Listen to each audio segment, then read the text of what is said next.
Good evening, everyone. Welcome to the Thursday, May 22nd, 2025 regular and executive governing board meeting. It is 6:15. Ms. Tucker, can you do a roll call, please? Thank you.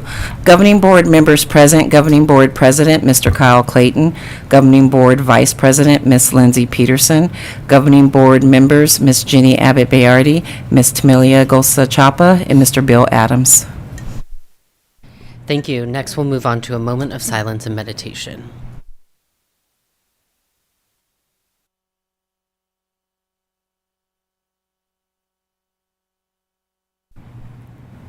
Thank you. Next, we'll move to the Washington Elementary School District Land Acknowledgement. Ms. Gosa-Chapa. Washington Elementary School District respectfully acknowledges that our diverse community and schools are located on the ancestral lands of the Otham Hohokam, Akimel Otham, and Otham Pequot since time immemorial. WESD is committed to working in partnership with the sovereign Native nations and indigenous communities to respect and accept responsibility of stewarding their important heritage and culture with our students and our community. Thank you. Dr. Stanton, can you please lead us in the Pledge of Allegiance? I pledge allegiance to the flag of the United States of America and to the republic for which it stands, one nation, under God, indivisible, with liberty and justice for all. Thank you. May I have a motion for the adoption of the May 22nd regular meeting agenda? I'll make a motion. I'll second. All those in favor? Aye. Abstain. And the motion passes. One abstention. May I have approval for the May 8th, 2025 regular meeting minutes? I'll make a motion. I'll second. All those in favor? Aye. And the approval passes. Current events and acknowledgements, governing board members. Ms. Peterson. Thank you, President Clayton. It is a pretty empty room here today, and I hope that no one is watching this at home either, because you should be enjoying just those first glorious days of summer vacation. They're the first few days are the best days, because you're like, I'm in it. And then, you know, as it gets further on, you're like, oh no, someday I have to go back to work. You can love your job and also, you know, enjoy not having to go to work for a few weeks. So anyway, welcome to summer. Thank you for making it here. I wanted to express my appreciation to the schools that welcomed me for their promotions. I was at Royal Palm and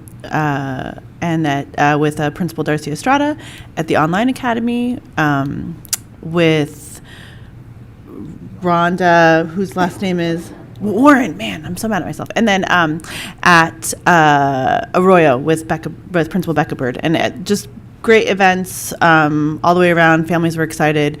The facilities looked wonderful, and so I just appreciate the opportunity to do that and to just share, you know, a little bit of the wisdom that I have. I always tell the kids I've spent more time in high school than anyone ever should.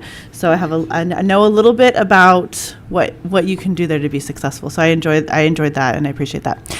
And then I finally just wanted to just express my appreciation to those teachers who are retiring from our district, many of them after many, many years of service with our kids, and, you know, just giving their heart and everything to our community. I truly, truly believe there is no more important job than being an educator. And so to those who have dedicated, you know, their adult lives to this field and have reached that point where they're able to leave, and some hang on for a very long time, longer than they should. Not longer than they should, but longer than anyone should, right? Like, just it can be very long. Just express my appreciation to those, especially that are retiring, and congratulations to them. Thank you. Ms. Gosa-Chapa. I'll go next. Well, I've been super busy the last week and a half. I want to take a moment to thank all of the staff at the schools that welcomed me as I did the student listening sessions. I also want to thank the students who indulged my old self by providing feedback and asking very interesting questions. It was great. It was very enlightening, and I appreciate the time and space that they shared with me. I also had the pleasure of being at Sunny Slope on Monday. Was it Monday? For their promotion. And then on Friday, I had to spend it with Michael or Dr. Stewart at. Huh? What did he say? I thought you said had to spend it. No. I had the pleasure to spend it with you. Let me make sure I make that clarification. We want to make sure our colleagues feel respected. I had the pleasure of spending the day at Palo Verde with Dr. Stewart and Shannon, Miss Sixtol, and Mr. Mercado. And that was really awesome to see the students dress up in. They were fly. Like, them students were bad. I was like, okay, go off. You're walking in heels I never could even look at because I'd fall. But it was just really beautiful to hear the messages that the students had for each other. When we were at Sunny Slope, there was a kid that won the Kids at Hope Award for the 8th grade, and just hearing everyone else like cheer for them was like so awesome. So it's like obviously the right person won that award. But just to watch them like uplift each other and really like root for each other, I think was really beautiful. Listening to the message that the principals gave to the students as they continued their educational journey was really beautiful. And I really love the fact that it was rooted in that they were special as they were, and that it was so important to uplift their leadership and whatnot. And I will just say with the student listening sessions, which I'll go deeper into once we get to that part, I'm really proud of the fact that we have people in our district that have held space for the students to feel comfortable to give that feedback, and who also helped me translate to student how to say some things, because I kind of got stuck in my little focused brain. But it's been a really, really beautiful like experience to walk around to the different campuses, see the different things that every school has to offer, and just listening to the different things that their needs are. And I really am excited to have that conversation later tonight. Thank you. Other board members? Ms. Avabayardi. Thank you, President Clayton. So I was able to attend, first of all, thank you everybody who served faithfully this year. It is teachers, staff, administrators, everyone, bus drivers, cafeteria workers, everyone. Really appreciate all your hard work in making the school year go smoothly for kids, and so they can learn and feel safe and loved and protected and so forth. So thank you very much, and I hope you enjoy your summer. Something that we don't have anymore because our children are out of school. So I'm like, I don't know, it's just a quiet night in the boardroom. I don't know what's going on. But I hope you all enjoy your summers.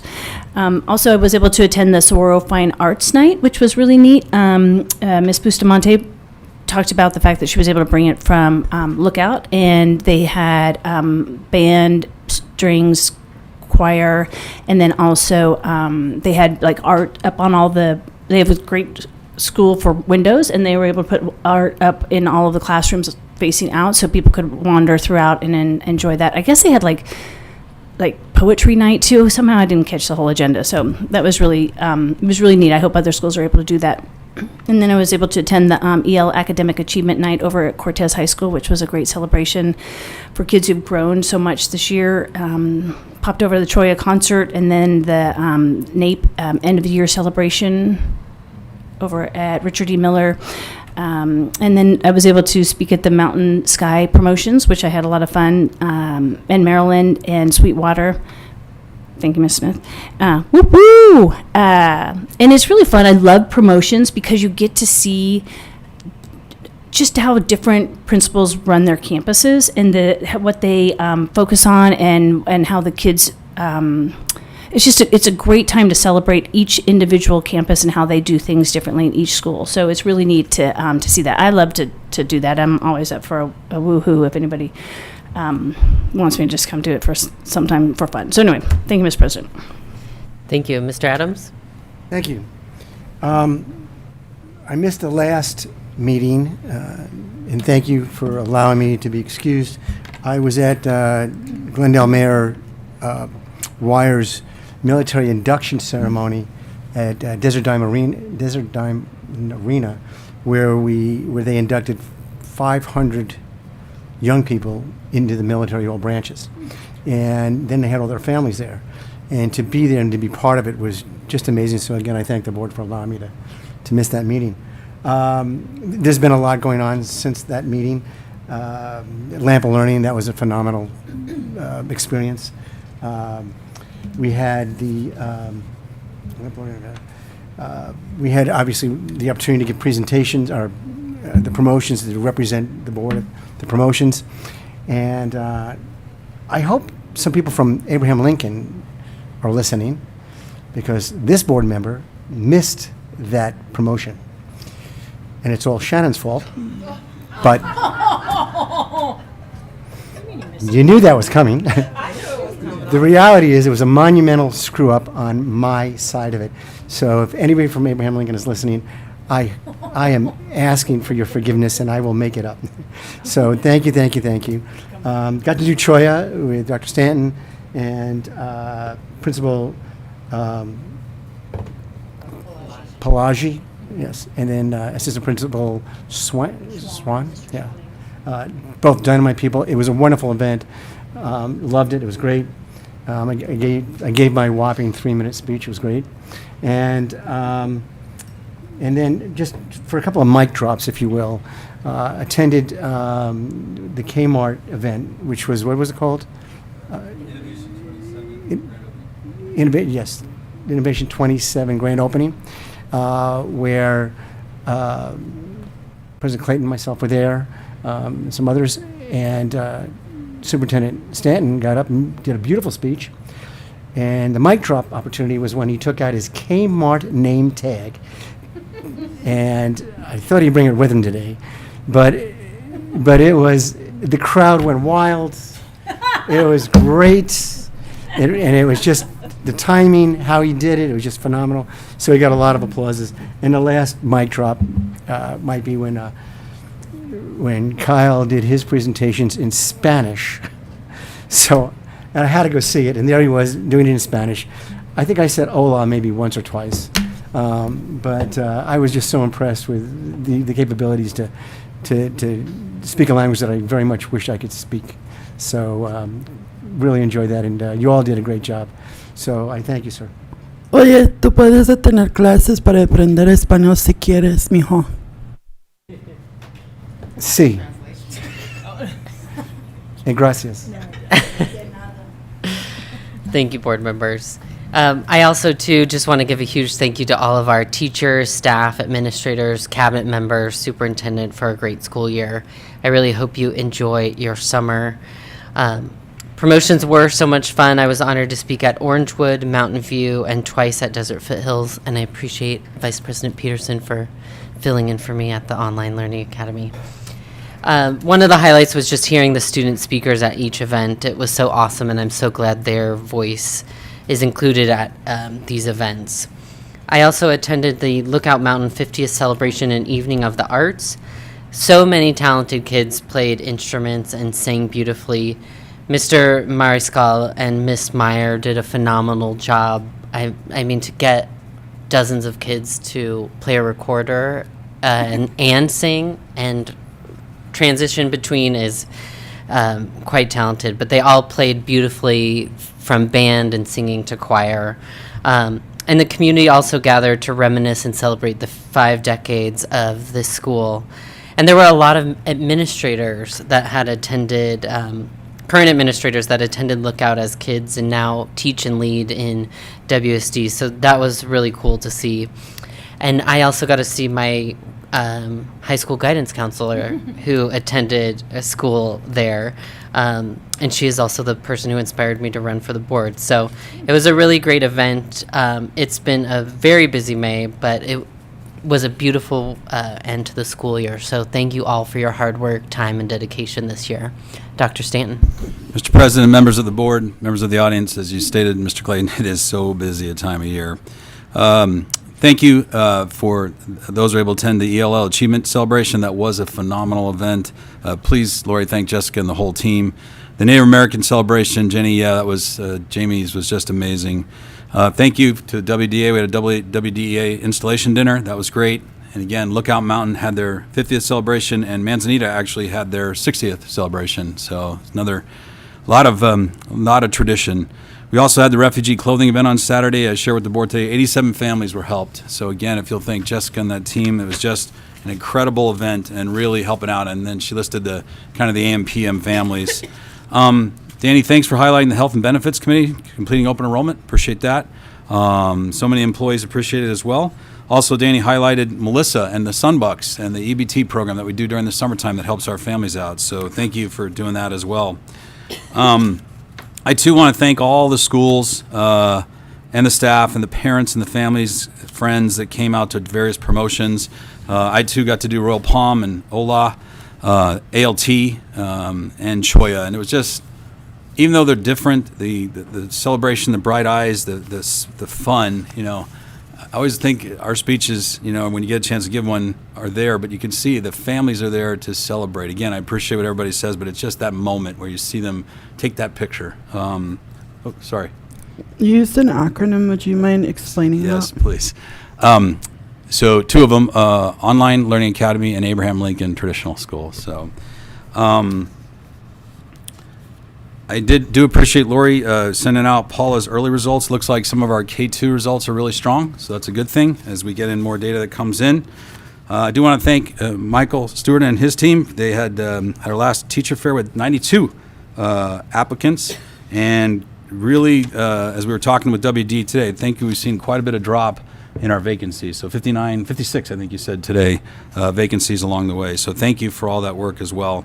Danny got at ASBO the Certificate of Excellence Award, kudos, and then put a really nice story in if you didn't get a chance to read about the bus drivers and the work that happened with a family where we've had a student on the street, and it really was a nice thank you, because that's what our team does. They go above and beyond along the way. Today I got to go to the Special Education Bridge graduation, which was great. And again, thank you to WDA. It was great to meet with you guys today. So thank you. Thank you. Next, we'll move to public participation. Ms. Tucker? No, we do not have any requests for public participation. Okay, next we'll move to the approval of the consent agenda. Do members have anything they'd wish to pull? Hearing none, I'll make a motion to approve the consent agenda. A second. All those in favor? Aye. Aye, and the motion passes. Next, we'll move to item 3A of action discussion items, the award for guaranteed maximum price for parking lot renovations for Tumbleweed. Dr. Stanton. Mr. President, members of the board, and members of the audience, I'll turn this over to Danny O'Brien to present this item. Good evening, Mr. President, members of the board. Tonight, administration is recommending that the board approve the GMP, or gross maximum price, for the Tumbleweed parking lot and bus turnaround. Several meetings ago, you approved the pre-construction, myself, to work with them to get the GMP, or gross maximum price. And so tonight we're here to recommend that H&B Builders be approved to finish the parking lot and bus turnaround lane at Tumbleweed. And Ryan from H&B Builders is back here if you guys have any questions, or I can try to answer them, but I will phone a friend if I need to. Board members have any questions? All right, hearing none, I'll make a motion to award the guaranteed maximum price for RFQ 24.025 construction manager at risk services for parking lot renovations at Tumbleweed. I'll second. Thank you. Thank you. All those in favor? Aye. And the motion passes. Next, we'll move to 3B, the second reading of Washington Elementary School District's Trust Model Policy Manual. Dr. Stanton. Mr. President, members of the board, members of the audience, thank you for your input from the last meeting.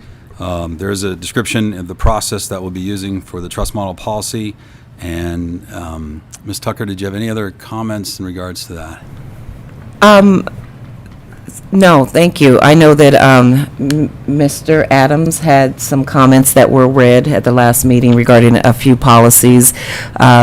So other than that, no one had any questions. So Mr. Adams, if you wanted to reiterate those comments, this is the time. Mr. Adams. Thank you. There was on the Board Authority, it's 1-100, I believe, the Board Authority and Responsibilities. This is where we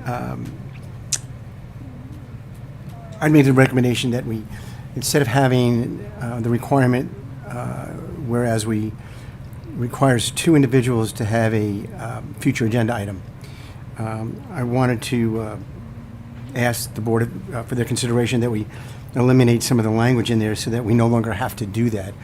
When you decided to go down that road, it was a different board and it was a safeguard. And I believe that it's no longer required. And if somebody has a future agenda item, I personally trust everybody up here that it's something that's going to be worthwhile to all of us. And it doesn't require 2 people to say, yeah, let's move it forward. So with that, and I don't know how you want to do this, Shannon.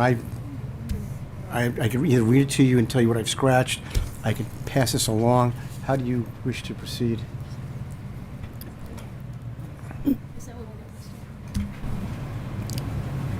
You want me? Yes, this obviously is a time, I mean, normally during the first reads, we do all the wordsmithing, but we don't have to. This is still an opportunity. If the board would like to discuss and make changes, I can take notes, and then we will vote on the changes if they're accepted. What we talked about during the first reading was that the board would adopt the policy as is and then methodically bring back. So for example, if it's the board president's, we could have this particular policy here brought back at another meeting, standalone, to have a in-depth discussion in wordsmithing. Thank you for the reminder. One of my ideas was to start bringing back 5, have board members submit the policies that they would like to change, and then each meeting we could update 5 at a time, and methodically go through the packet. So that was just one idea that I thought could be helpful, but we are more than welcome to do it right now with the policies you feel. We're here, and I can tell you right now exactly what I did, and again, I even have rationale, and I'll read my rationale. But if you look at in green, and I'm going to try to do this, 1, 2, 3, the 4th line down where it says agenda, I think, am I close? It says agenda reports in prior meeting. Can you see it? Where I'm going is the requested, I wanted to redline the requested items shall be placed on future agenda items if the item is mutually agreed upon by at least 2 board members during the board meeting. And I was looking to scratch that, to redline it, to remove it. And then also the second to last sentence, I wanted to redline, once the item has met the 2-person requesting requirement. I was going to redline that too. Request that it's scratched, it's taken out. And then my rationale again was the current policy was designed to prevent an individual board member from overburdening the administration with unnecessary and frivolous requests for agenda items. However, with the formation of the new board, this safeguard is no longer needed. So, thank you. Thank you. Any discussion on the changes proposed to this item, policy? I do have a question. Are we voting on, like, if we do decide to make a change, are we voting on that individually, or are we doing it, like, are we going to vote on changing that part alone and then adopting, like, voting to adopt the rest of it? As is, unless someone else wants to change. But do we have to vote for the changes made, or is it just we agree and? You would have to vote for, so the motion on the table, we're discussing right now. So in theory, are there other policies that you want to bring up aside from this one? Because the reason I ask, because let's say this is the only one that we want to do right now tonight, then I would suggest that you discuss it and then someone make a motion to either accept it with exact the amendments or not. Okay. Yes. Mr. Chair? I'm sorry, is there a motion on the floor right now? There is not. Okay, thank you. The other, Mr. Continue. Thank you. The other items that I noticed, and I also talked to Shannon about this, was on the Title IX coordinator, page 24. In fact, we go through it. There's like food service. Was it? I'm sorry. where we had that particular one, we would name the director of human resources. The individual was actually named in the policy, and that to me did not. I could be an old timer. It didn't make sense to me, and with that, Shannon had contacted legal on it, and they said that this is the way the law was written, that an individual was to be named. It doesn't make sense to me because we have turnover, and then that means every time we have turnover, then somebody has to go into the policy and place the name.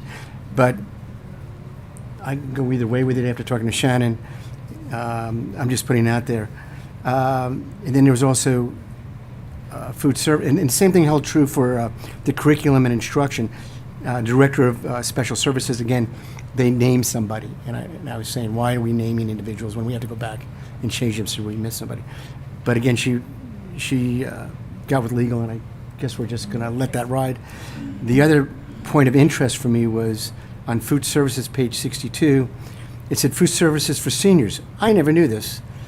The board may authorize the preparation for meals for those over the age of 60 and their spouses as permitted by state law. I never knew this. And the question I had was, are we offering services to seniors? And if so, was there a cost? So that was a question. And I don't remember if you were able to get back to me on that. I provided a link to all of you. Okay. I can reiterate it for the public, if I may. So I'll start with the, not this one here, but the names. I too thought that, of course, it would be easy not to put a name, so then if there were turnover at any time, we wouldn't have to change it or bring it before the board for an update. And I did get clarification that would be considered a, formatting change. So, for example, if the Director of Special Services, who's listed as the 504 coordinator for the district, changes position or leaves the district, I do not have to bring that policy back to the board for a change, as long as the contact person is still that position. If we change positions, if it's not that person and a whole nother, then of course we'd want to bring it to the board to make sure you guys are okay with that new position being, but that's just a clerical thing and hopefully we don't have too much turnover in those positions, that I wouldn't be doing it more than once a year tops, because people are in contracts. So legal recommended that we keep the name because it's transparency for the public to know the person, not just a title. In the fact that I got clarification that I would not have to bring the policy back to the board to make that type of change, it helped me. So it's up to the board on what you choose to do. The food services one, that is a law. We currently, in our current policies, don't have that. We don't provide food services for elderly, so there is no cost that we could have come up with. We've never have as a district.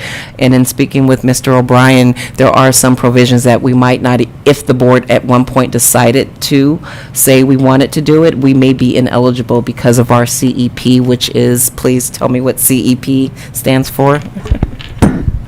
Community Eats Program. Thank you. Because we are that CEP district, we might not be eligible within that law. So that's why it says may. Thank you. It was basically for me. I was looking to go to get my free dinners. I see. Sorry. So if those explanations were okay, then really the only one that's Thank you. on the table is this one. Thank you for allowing me to go through that exercise too. Thank you. Thank you. Any more discussion on this item or the proposed amendments? Does anyone have a motion? I'll make a motion to accept the second reading with the proposed amendments to the putting things on the agenda. Did I say that wrong? No, go ahead. I'll second. All those in favor, or Ms. Peterson? Sorry. I guess I was waiting for a motion to come on to discuss. I understand what you're saying, Mr. Adams, about it not being necessary to have this in here, but I think there was more to it than just one board member was difficult and that board member is no longer here. It really did get to be quite a cumbersome list of ideas that people were asking for and information.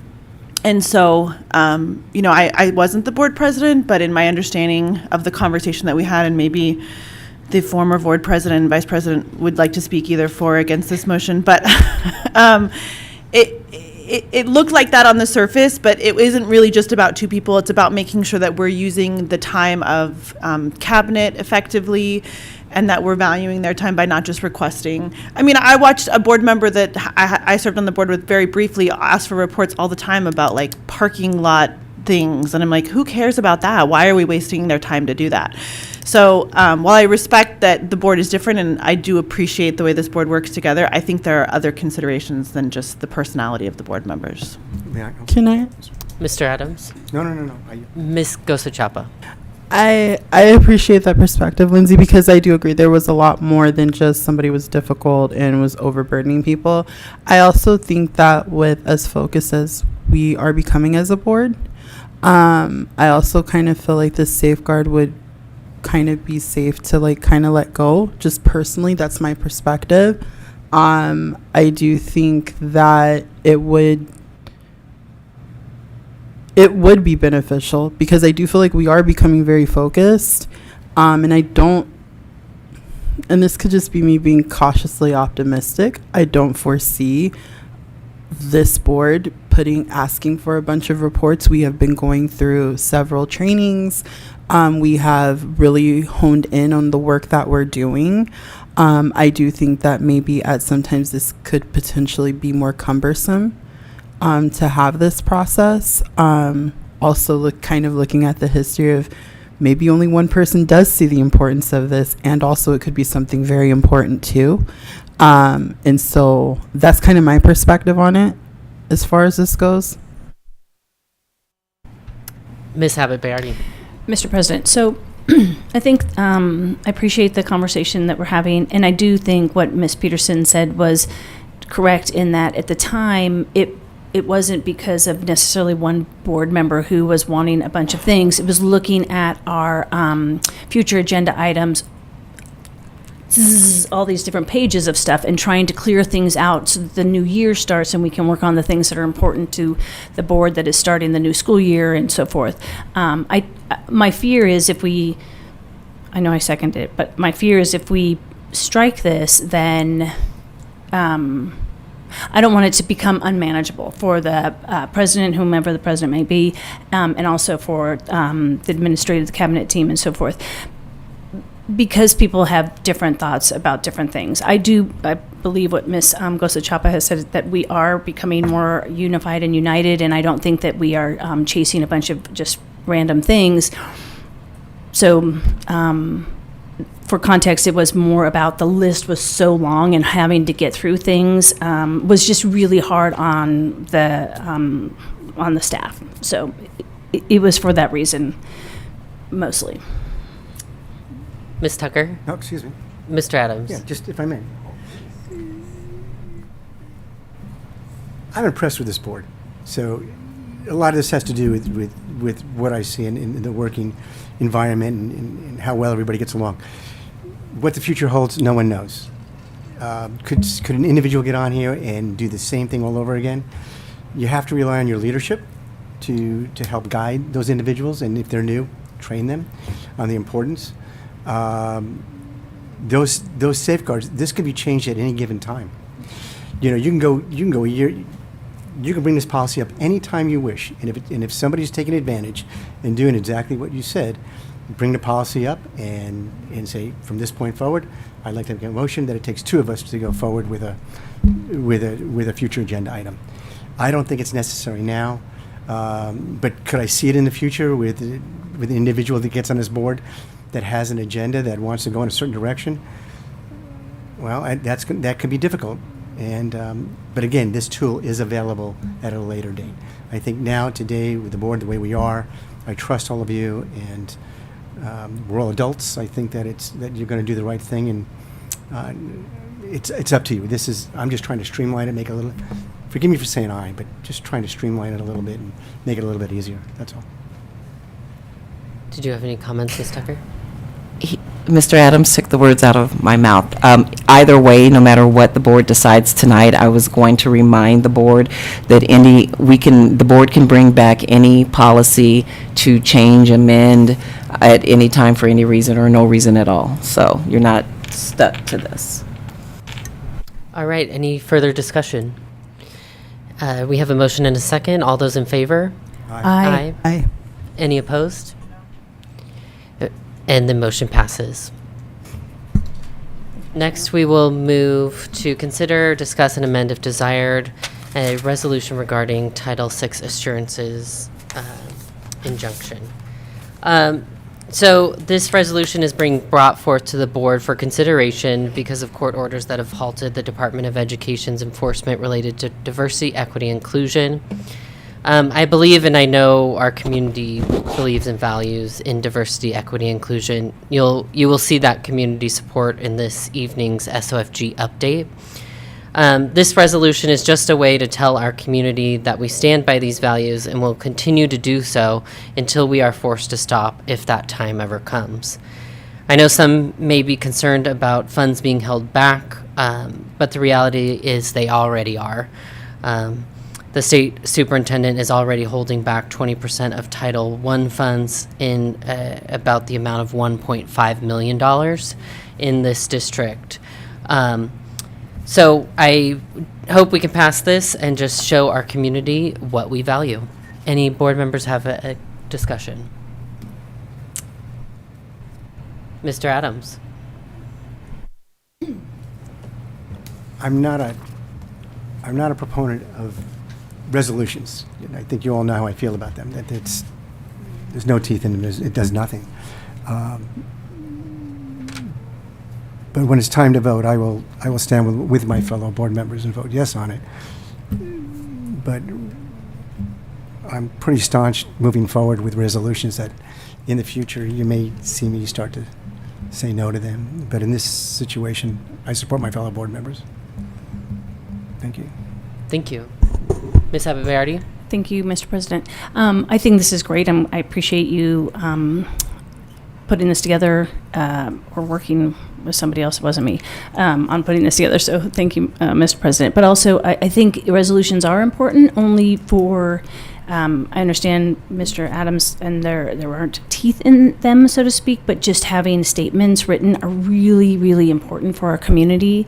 As a person who has faced a lot of these issues in the past, it's really important when your leadership takes a stance, and whatever it is that they're able to do allows people to feel as seen and protected as possible. I think it's a great thing that we're looking at this. So thank you very much. Ms. Gosachapa? I'm going to echo my colleague Ginny Abbott Bayardi's words in the sense that I think after listening to the community listening sessions, listening to the students, safety and belonging and connection really does mean a lot.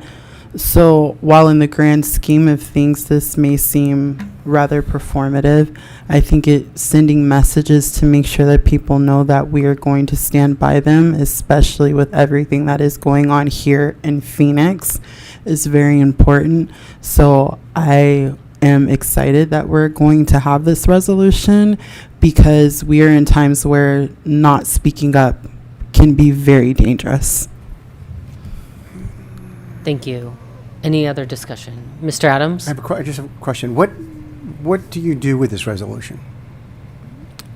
We will send it to Tom Horn, the Superintendent of Public Instruction, to let him know that we stand with diversity, equity, and inclusion in schools. Okay. So, may I? Yeah. So,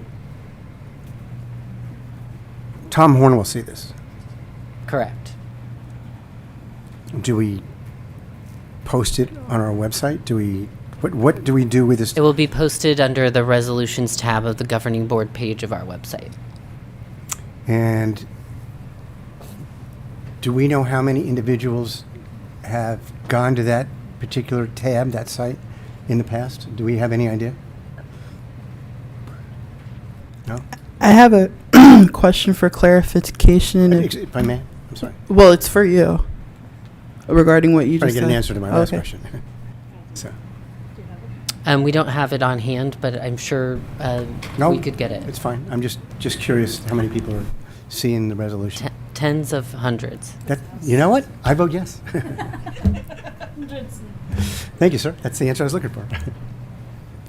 I feel like this discussion happens every time we have a resolution, and to be quite honest, I kind of think it's a waste of time. So if I can go ahead, I'd like to make a motion for us to go ahead and approve this resolution. Call the question? That was, well, Call the was question. there a, Yeah. Make your motion. oh, okay. I make a motion for us to pass this resolution regarding Title VI assurance based on ongoing litigation. I'll second. All those in favor? Aye. Any Aye. opposed? And the motion passes. Thank you. Next, we will move to item 4A, our information discussion items on student outcomes focused governance updates and next steps. We'll just pull up the presentation.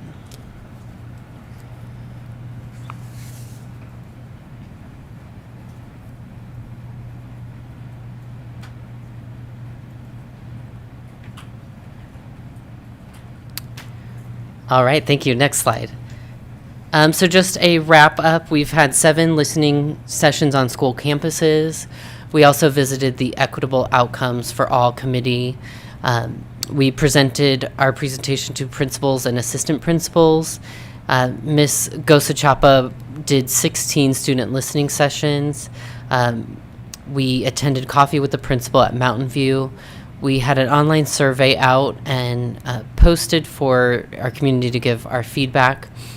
And all the community feedback was compiled into a document for the board to review. It's listed in this item along with some other documents that kind of summarize that. Survey results, we had 336 total responses. That survey was available in both English and Spanish. It was sent to our community via the e-news and posted multiple times throughout our social media pages. So the survey results on our first goal, which was about English language arts.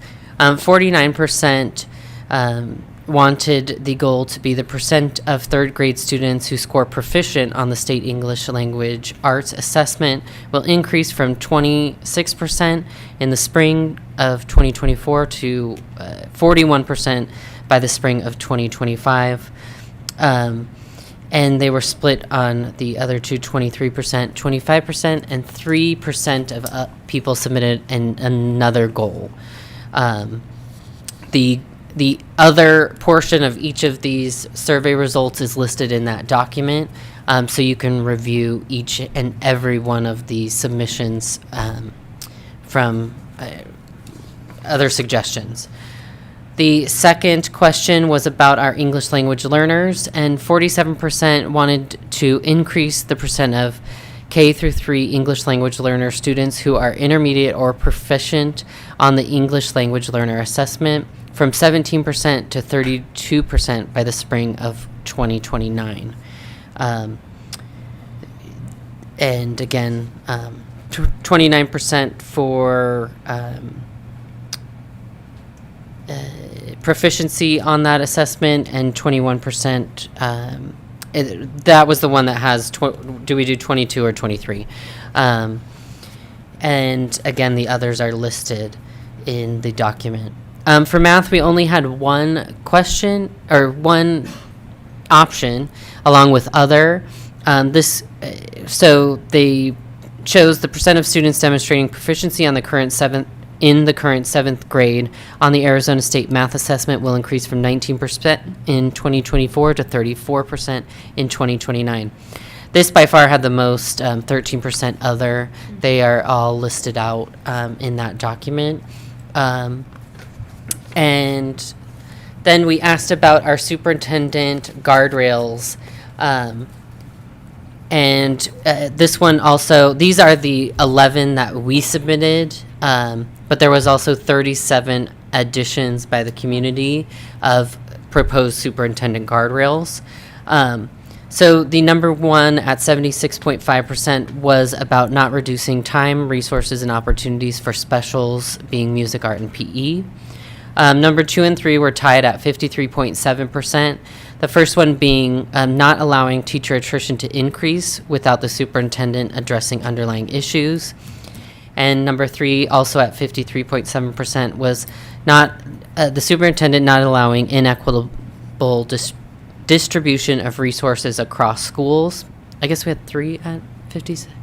Oh no, 53.7. Sorry, was number 4. And that was about the superintendent not neglecting the needs of special education student population. And the fifth one at 52.2% was about the superintendent not disregarding the holistic needs of students, physical, social, and emotional, and extracurricular needs. In an additional document, I took those 37 other and asked AI for overarching themes. There was a lot about student discipline and learning environment. It's page 3. The first main theme was about student discipline and learning environment. There was a lot of comments about disruptive student behavior and changes to our discipline policies. The second one was about teacher support and compensation, better teacher pay and more prep time, improved working conditions, smaller class sizes. There was frustration for blaming teachers for systematic issues. The third one was about district leadership and accountable, just being more visible and responsible, accountability being apparent, and transparency and communication. The fourth one was about equity and inclusion. There's a concern from the community about resource equity, special education, and support for high-risk students.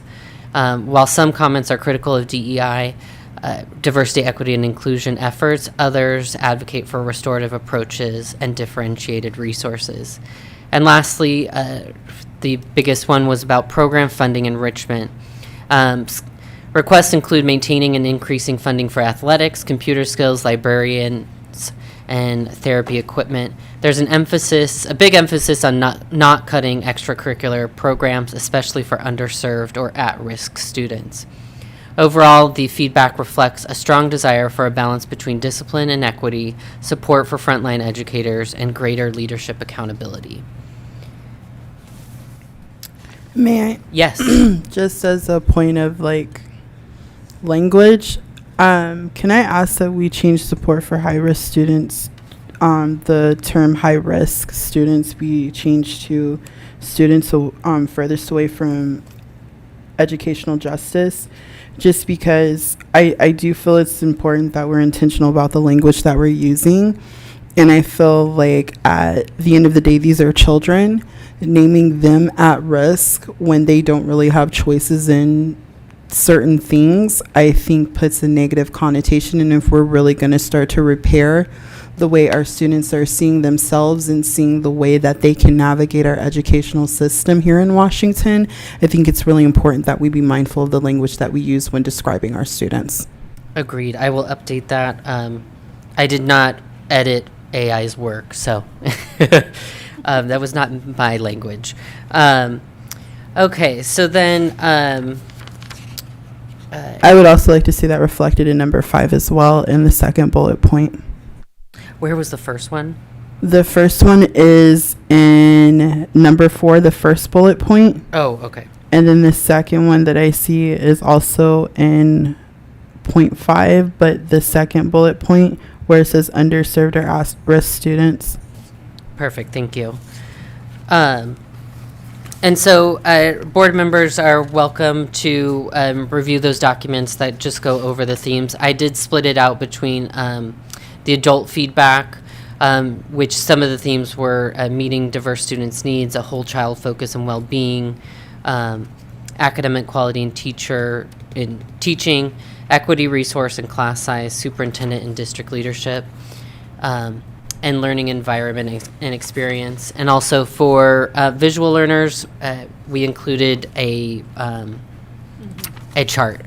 And then for students, their feedback, just themes were meaningful and engaging, personalized learning. They want mental health, emotional safety, and student well-being, equity, inclusion, and being heard, teacher quality and relationships, and basic needs and school conditions, opportunities for growth and recognition, communication and closing of feedback loops. And overall, students in the district are asking for an educational experience that is challenging yet supported, safe, inclusive, and respectful, emotionally and physically healthy, interactive, meaningful, and future-focused, led by adults who listen, care, and act with integrity. There's also a chart on that. And then the final document is just where there is feedback. Ms. Tucker has the visualization or the chart pulled up. That's where our adults and our students' interests overlap.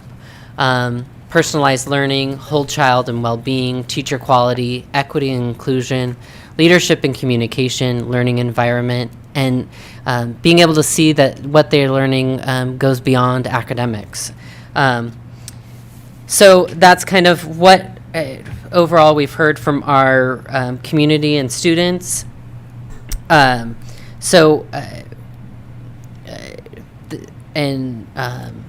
our student feedback with our goals and our superintendent guardrails.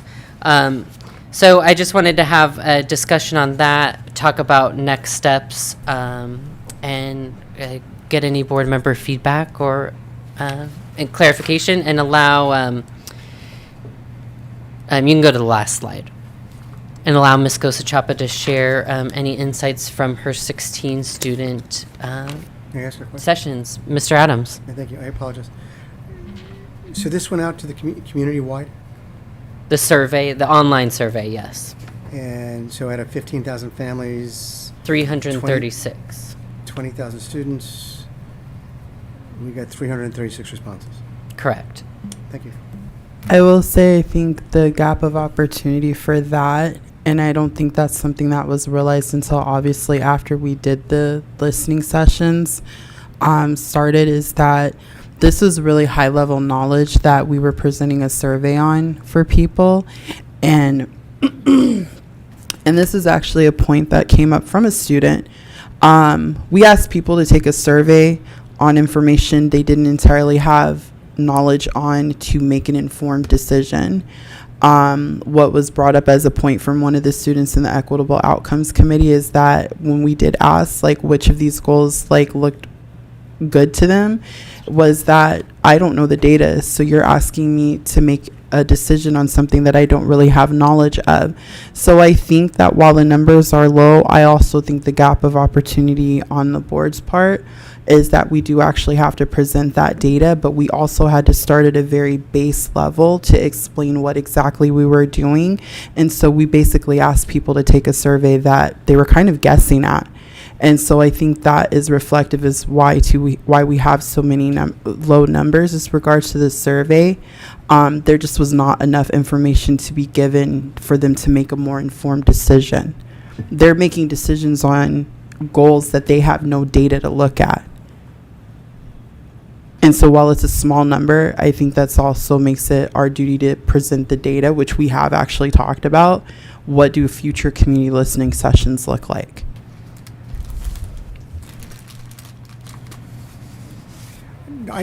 I very much appreciate it. I'm just trying to figure out the percentage. It's such a low percentage. Just trying to figure out. Ms. Peterson? No, I'm just trying to figure out what we do with this information when the numbers are so low. I don't know if this is a discussion point or if we wanted to let Ms. Gosachapa go through her stuff and then discuss. No, I just had a question. Yeah, I mean, I she think- addressed it to me. Yeah, I was. Yeah. So I'm no just responding. discussion, waiting. What do No, we do? you can have. Okay, Go so ahead. What she did was. I mean, I completely agree with you, Mr. Adams, and I mean, I feel a lot of frustration, Ms. Gosachapa, with us saying, well, we didn't know what information people would need because we're paying a lot of money to a board coach who should have then provided us with that information and known that we were going out to the community in a way that they wouldn't be able to respond. Okay, So now we went to the community in a way that they couldn't access without the information that they needed because that's what our board coach told us that we needed to do. the community responded in a way that they did. And to be honest, 336 is not terrible for a survey number. The only listening session I was able to attend, not one person showed up for that wasn't a member of this board or of this cabinet. So I do have huge concerns about the lack of community buy-in that we've been told to have. And so I do think that, yes, certainly we could have done a better job of providing that information. But again, I don't know where Dr. Ramos was in that process and why he didn't better. If he's done this process multiple times with multiple schools that look like ours, I don't think we can take all of that ownership on ourselves. Let me clarify what I meant when I said that we didn't have enough information. I mean, I'm going to be very frank. When it comes to talking to communities, I don't think this board was prepared to actually talk to communities in a language that they understand. That's what I mean by that. And that is not a judgment.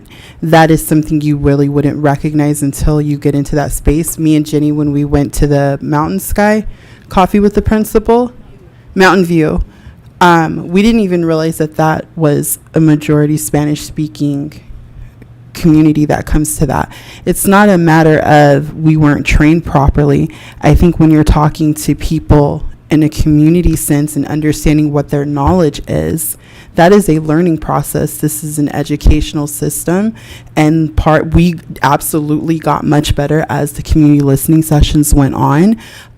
It also helped guide me when I did the student listening sessions. So I think understanding the knowledge of where our community was at the time, the only way we were going to find that out is by actually going to the community. And when you actually do look at the SOFG model, we do very much so have to make an intentional effort to go to people where they are, not just expecting them to come to us. I respect that, but when that survey rolled out, I knew that people would not be able to answer it. So, Did you have anything, Ms. Epiperi? I would just, I think when we presented for the principals and for the PLA, I think, in our minds we're like, yeah, we know this is going to be great, it's going to be great information. And then principals were asking us questions and I thought, oh my gosh, we have no idea what's going on. And it's not because we weren't trained, it wasn't because we didn't know how to present the information. I understood it in my own head, but trying to get that information out to principals in a small amount of time, and then asking the principals the very next day to, Choya held the first one and expecting principals to have people come, which is just a trial and error situation. I think from all the feedback we've gotten from the listening sessions and also the PLA and so forth, people are just thrilled that board members are coming out and talk to them. I mean, which is sad. We should. They're the ones who vote for us. So it's been great as the listening sessions went on. First of all, I think board members, we got better at understanding more what our thoughts are, because we sat in a study session and it all made perfect sense at the time. But then having conversations where we really listen to what the community members are saying and students are saying is invaluable. So if nothing else, it took some time and energy, but I think it's been great just to even have the community know we want to know what we want to hear from them, and the only way to do that is to go find them, besides just at the Fry's, shopping center. So I'm not trying to take sides one way or another. I just think that we got better. But if nothing else, the community knows that, hey, board members are coming out to talk to them to understand what they think is important, besides just us sitting up here and, voting on what we're going to vote on. So those are my comments. I'm not trying to attack anyone. Thank you. Ms. Gosachapa? Would you like me to start in the student listening sessions? Sure. So kind of going back to the same notion of going to people where they are and meeting them where they are, and because student voice is so important to us as a board, and I'm really glad to hear that, I took time to go to the schools. That is where our students are. That is where they will feel hopefully the most safe to be able to express their needs, and also I had the support to be able to explain it in kid-friendly language. I talk to kids, but I also talk like an adult with autism, so let's just be very frank about that. I'm blunt, I'm very stuck in my ways. I have to sometimes be coached on how to talk. As a result of the student listening sessions, as Kyle said, I went to 9 campuses, 10 campuses, something around that number. And I talked to full classrooms. So you're talking 16 listening sessions with about 25 to 30 kids. I reached well over 300 plus students. All of those groups, only one of them was actually handpicked by the administration, which was a group of 10 to 15 students that was a part of the student council. I'm really proud of that work, meeting the students where they were so we could get such a high amount of feedback. We have 20,000 students, and yes, we only got about 300 to 400 student responses, but that's a pretty damn good start considering we didn't have that before. I noticed a lot of different trends that I saw honestly within the first day. It was not shocking, but I'm going to tell you the feedback that got the most to me, which was, I don't remember the school, so I'm not going to attempt. But a student made the comment, "Educate me so it benefits my future so I don't have to worry about the mistakes that you made in the past." Would you guys like me to repeat that for you? Educate me so it will benefit my future so I do not have to worry about the mistakes you made in the past.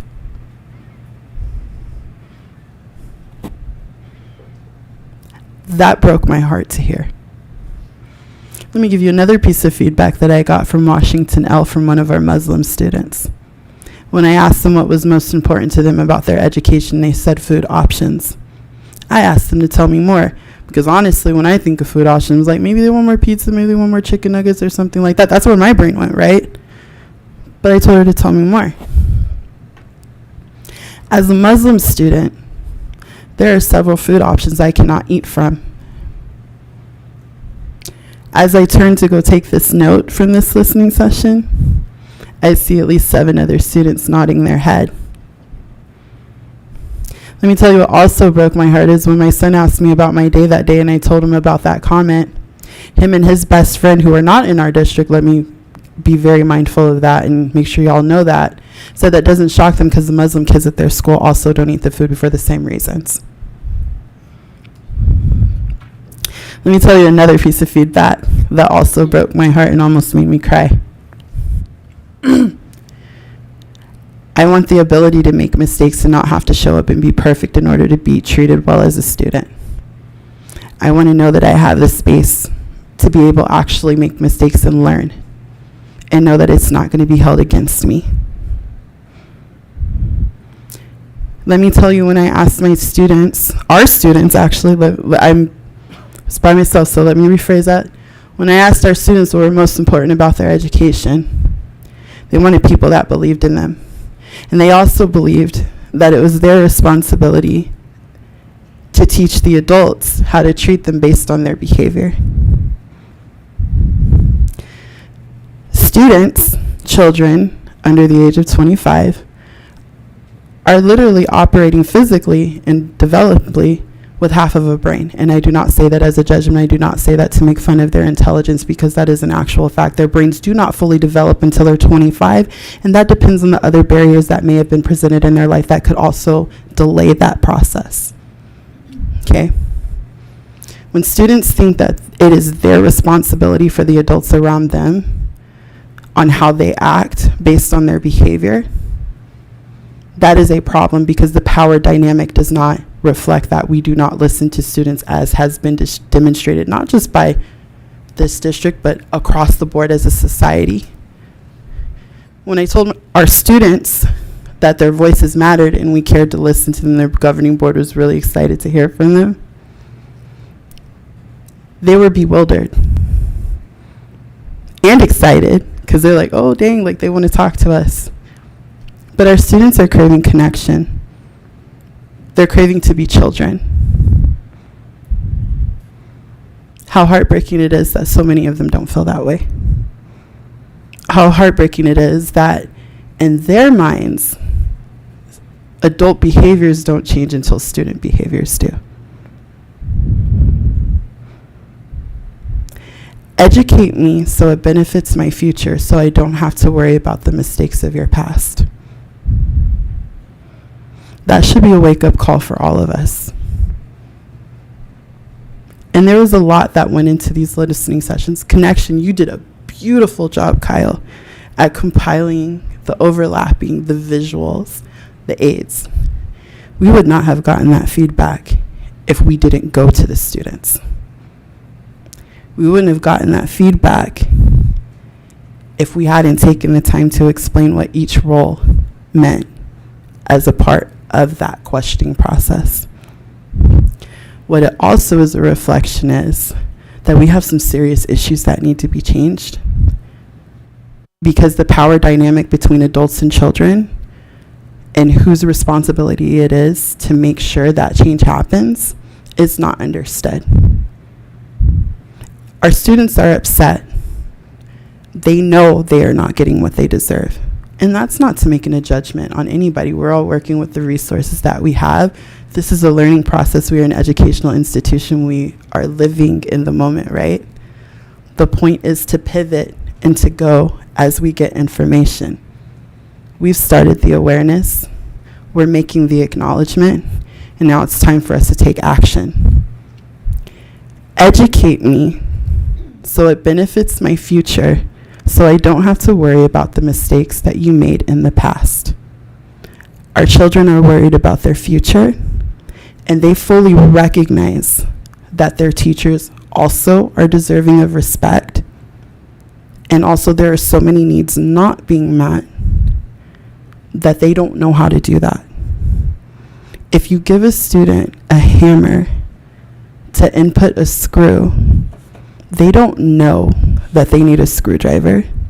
All they have is a hammer. So how are they going to try to put that screw in? They're going to use that hammer.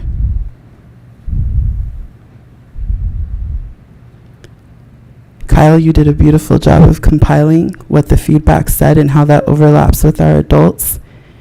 And I sincerely hope that as a board we demonstrate that we meant what we said when we said we are listening and we are going to take action. And also our kids deserve better. They recognize they are not getting that, even without the data. Thank you. Any additional? So next steps, I just wanted to chat with the board about either doing additional listening sessions, moving forward with the goals and guardrails based on the feedback, or a study session to work on the final goals and guardrails, examining all of that additional feedback in the document. If board members have any thoughts. Ms. Peterson. I think since the time I've started here, I've been entirely consistent and transparent about one thing and one thing only, and that is that educators are professionals, that they have knowledge and value and a skill set and education that makes them irreplaceable in our classrooms. My problem from the beginning of this has been that 5 people who have no expertise, no knowledge, no understanding. What is the 3rd grade AASA skill that we're addressing here? Standard, state standard? We don't know that. And we sat down with some data and we said, I think, what do you guys think? 3%? 5%? 8%? Okay, yeah, let's do that. And then we wrote those down as though we had any business making those decisions. And we rolled them out to the community, who also did not have the information they needed to make those decisions. We pay people a good salary to be able to understand the data and make decisions moving forward. And I'm sorry, Ms. Costa-Chapa, but every time you say student outcomes don't change until adult behaviors do, I cringe, because my behavior changes every damn day based on what my kids do and what my kids say to me. And I know that is true of almost every educator to a T in our classrooms. And it is insulting to hear you say that over and over again, and to hear it act like I'm just doing the same thing every single day in my classroom, and that our principals are, and our teachers are, and our cafeteria workers are, and our cabinet is. Our behaviors are changing by the minute sometimes. So I again, I'm going to just say my thing, and I know that I'm in the minority here, but it is insulting to me as an educator, and I believe to our cabinet and to the teachers and to the principals and everyone else in this community, to pretend like we have the expertise to set these goals. Your cabinet set goals. And your cabinet said, we're working on these goals. And they were showing our progress to those goals. So, listen, I know we're going to move forward, and I'm going to get voted down tonight, and we're going to move forward on these goals and guardrails, but I just can't sit here quietly and pretend like the work that is happening in our schools is driven at all by this board and not by the educators who have the knowledge and profession and skills to do that. And that's all I'm going to say. Thank you. May I say something? Sure. Lindsay, if I talk about someone who wears a size 6 shoe and tell them that they need to wear a particular type of shoe, but you wear a size 10, does that apply to you? If I'm talking to someone about wearing a size 6 shoe? I guess not. Okay, then. So if you're making changes, then the only adult you need to worry about is you. I'm not asking to judge the adults in our school system, and I'm so sorry that you take this as an attack. If you're making those changes, then obviously this isn't a discussion that's geared towards you as far as being an adult whose behavior needs to change in order to make sure our student outcomes do, right? I'm not saying this is a judgment on anybody in our school system. And also, what I will also say is, you can have the best intentions. I had the best intentions when I came on the board, and I'm also not going to negate that with my best intentions, I still caused disruption on this board. That was detrimental to our school system. As much as that sucks to admit, I have to own up to that, okay? I do not claim to be an expert in anything. I am an educator in a different way. No, I don't have a degree, and I'm okay with that. And also, it's okay to get feedback. This is not a criticism of our teachers. We live in a society where we are conditioned for certain power dynamics. I am not faulting anyone for living within that. But when I go to these several different campuses, and they didn't call out their teachers in their class, they said overall, they wanted to feel connection. I don't think any of our teachers are out there educating our students so they don't feel prepared for their future. I do think there are tools that are maybe not available so our teachers can do the best job that they can. I absolutely will agree with that. This is not a judgment on our teachers. I think our teachers are busting their ass and doing the best that they can. And also, two things can be true at once. Those kids are not getting everything that they need, and our data reflects that. No, I am not an expert in data, but I can tell when the numbers look at the way that they do, and after the feedback that we've got, it makes sense. This is not a reflection on our teachers, but absolutely every adult that's not doing what they're supposed to be doing absolutely needs to think about that. Because at the end of the day, as I said before when I gave the update on the student feedback, our students know they're not getting what they deserve, and I'm not saying that's entirely our fault, and I'm not saying that I don't think the changes are being made, because when I went to those schools, I absolutely saw adults that cared. I absolutely saw adults fighting for those students, and I absolutely saw teachers who were empowering those students to use their voice, who challenged them to push back on me, which I am damn proud to say that those kids did do. And our students are talented. Our staff is talented. So if that phrase doesn't apply to you, and I think it can apply to all of us because I have to check myself sometimes, okay? That is not a judgment. It is a fact, and our data shows that. And no, we did not sit there as a board and make those decisions on the data by ourselves. We did have our cabinet with us, who are the experts, to help us do that. And, okay, the point is, we didn't do that on our own, and this is board work. It is our job to communicate the vision and values of our community. Yes, we lean on our cabinet for support to get the data and get the expertise, okay? But it is our job to communicate those visions and values. If the shoe doesn't fit, it shouldn't upset you. Mr. President, Mr. Adams. this is a fascinating conversation. Mr. Mueller, I compliment you on the effort that you put forth in going out and seeing all the children and your passion for this program. Lindsay, you're so eloquent. You said everything that I'm thinking. I'm the spouse of a teacher. I watched that woman for years and years and years, the passion, the energy, never getting time to herself because she's lesson planning. You asked 3 questions, I didn't have a clue what the hell you were talking about. So we are lay people, for all intents and purposes. We need to stay in our lane. This is my belief. This is just me talking. You guys talk dibbles, and I'm screwed. I don't have a clue what you're talking about. In regards to communicating to the public, we're a school board. We're an advisory. We represent the community. It is the charge of our administrators and our teachers and our staff and everybody else to take what we put before them and say, this is what our community, we believe they require. It's the administration's job and the cabinet and everyone else to figure out how to get it done. I appreciate you both so much.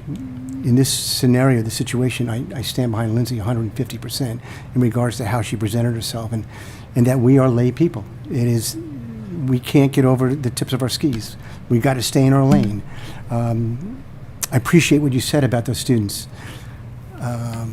It does go to our heart when you hear individuals talk like that. The question that I have is, I don't know what grade you were talking to. I don't know who your audience was. I don't know how many there were. I don't know how many individuals talked to you out of the entire group.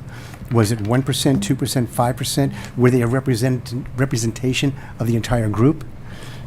The things that you brought before us were very, very impactful. Those words, yes, it does affect me. But then again, if you look at the 50,000 foot level, how do we react to that? Okay, so this population is requesting this, but what about the other 90%? How do we handle them? So, and I always use the analogy, it's a balloon. Every time you try to fix one problem, you put a Band-Aid there, it bulges over here. So I commend you both. This conversation has been great, but I do stand behind Lindsay and everything she said. I wish I could illustrate my thoughts as well as you do, Lindsay, and I thank you for how you did that, and that's coming from the spouse of a teacher. Thank you. Ms. Peterson. If I could just respond to one thing. I want to be clear. I value feedback. I take feedback well. I take it often. I sat this afternoon with the feedback that my own students gave me on the optional course the course evaluation that I wrote and give my students every year because I want to know how to get better at my job. I am not saying that we should not value the feedback that you got from those students. I'm not saying we shouldn't value the feedback. My issue is with the way that SOFG asks us to choose specific academic goals and write those goals without a full understanding and the picture. And I don't think the goals we wrote are goals that are as well-intentioned as they are. I do not think that they have the data and the understanding and our own understanding to back them up. So please don't mistake me in saying everything's fine and we should keep it how it is and we should trust cabinet to do whatever they want to do and never ask questions. That is certainly, I think if anyone who knows me knows that is not the way that I operate. I do have an issue with the way the SOFG asks us to focus purely on the test data and write those goals on the test data. And maybe that's not what it asks us to do. But in the sessions that I sat in, those were the conversations that we had. Was it needed to be around the test data? We were provided the test data. We were not provided state averages, neighboring district averages. We weren't provided any of that. Dr. Giovanone was not there to talk to us about the statistical movements of growth and what that would look like. So I do think we were missing some pieces, and I'm not against writing goals. I do not think these goals were written with the full information that we need to write goals, and I do think, obviously, I appreciate the time you spent with students. I value student voice immensely. It is incredibly important to me that our students feel seen, but I'm not ready to move forward with the goals that we have because I think they're not where they should be. So can I also say something that I actually agree with you? I don't think our goals are where they need to be too. And I also will provide clarification. SOFG does not call for us to only make academic goals. There's that. Two, it also does not call for us to only use state testing as a measurement of those goals. We actually do have the room to make those goals what our community wants us to make it on. So it's not strictly to academics. Our community is very much so wanting a whole child approach to make sure that social emotional learning is also being met, that the whole child is being met. The students are very clearly communicating that they want to make sure the whole needs are being met for their teachers as well. So it's not just about academics, it's not just about test scores, but I absolutely agree with you. I do not think these goals are it. I do think that more information needs to be given, and also we can do that also within this framework. Awesome. Thank you all for the discussion. I think what we're hearing, because I also agree, when in the Equitable Outcomes Committee, an ELL teacher, kind of made a comment about one of our goals being intermediate and how that would be detrimental to moving our kids forward through that. So I definitely think there's adjustments that need to be made. And I think from this discussion, I'm hearing maybe a study session to have some additional information, data may be needed if the board agrees. But this is an information and discussion item, so there's no action to be taken. That was all we're chatting about. So next, we'll move on to 5A, future request for future reports or agenda items. Board members? I have 7.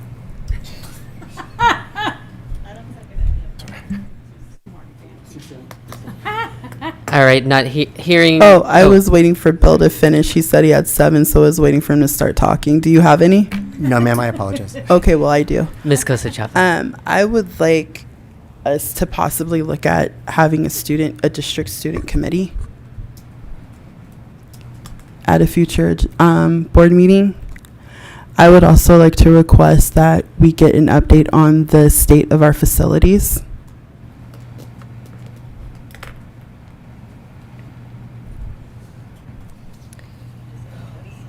I'll second those. All right.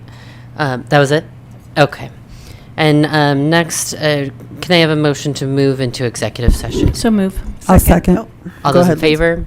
Aye. Aye. And we'll move to executive session. Thank you.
Thank you. Can I have a motion to reconvene the regular meeting? I'll make a motion. Second. All those in favor? Aye. I will move to action item 9A. I'll make a motion to authorize legal counsel to proceed as instructed in executive session. I second. All those in favor? Aye. Any opposed? And the motion passes. Also make a motion to adjourn. I I'll second. second. All those in favor? Aye. Aye. And the meeting is adjourned at 9:02. Thank you. Thank you.